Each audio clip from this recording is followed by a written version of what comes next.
Hello guys! And I'm back for another video. And for today's video nga, tuturuan ko kayo kung paano nga ba magluto ng salt and pepper tofu. Simulan na natin yan. So, ito, hinugasan ko na ito. Ito yung ating tofu. Ganito yung itsura niya. And then, ang gagawin ko dito, ipapat dry natin to kasi kailangan po tuyo siya.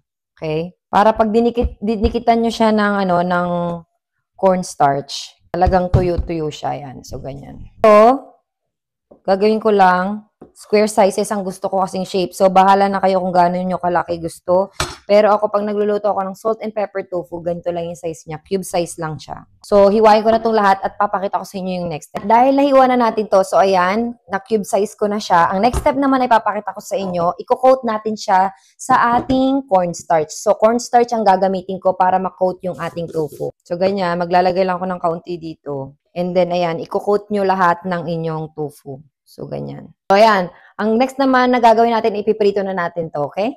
Bago natin iprito yung ating mga tokwa, ang gagawin ko muna, itong mga aromatics natin, ang aking ipiprito dito sa mantika para po yung lasa niya nasa mantika na bago nyo pa iprito yung tokwa nyo.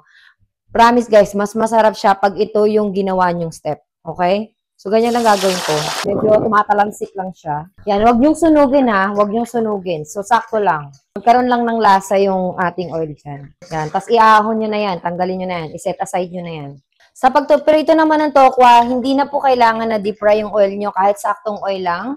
So, yan. Nakikita nyo, hindi lubog yung aking mga tokwa. Okay lang yan. Kasi babalik pa rin nyo naman yan eh.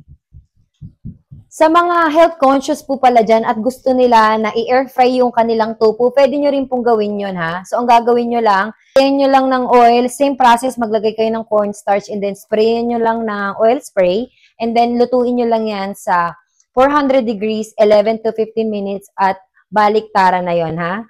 Ayun guys. So, ayan, iset aside na natin to para magawa na natin yung next step.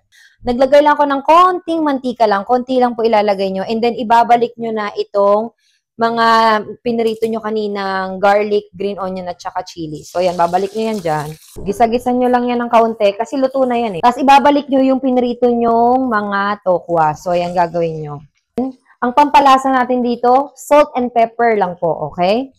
So, meron ako ditong ginawa na salt at saka pepper mixture, pinagsama ko lang. Tapos, naglalagay lang tayo ng kaunti na. Depende na sa inyo kung gano'n kaalat yung gusto nyo. Pero ako yan, sakto lang ang aking ilalagay. Ito lang, kadali lutuin ang salt and pepper tofu. So, ano pang hinihintay nyo? Lutuin nyo na rin ito, ulam na ito, at mag-ready na kayo ng kanin dahil kakain na tayo. Thank you guys for watching. Bye!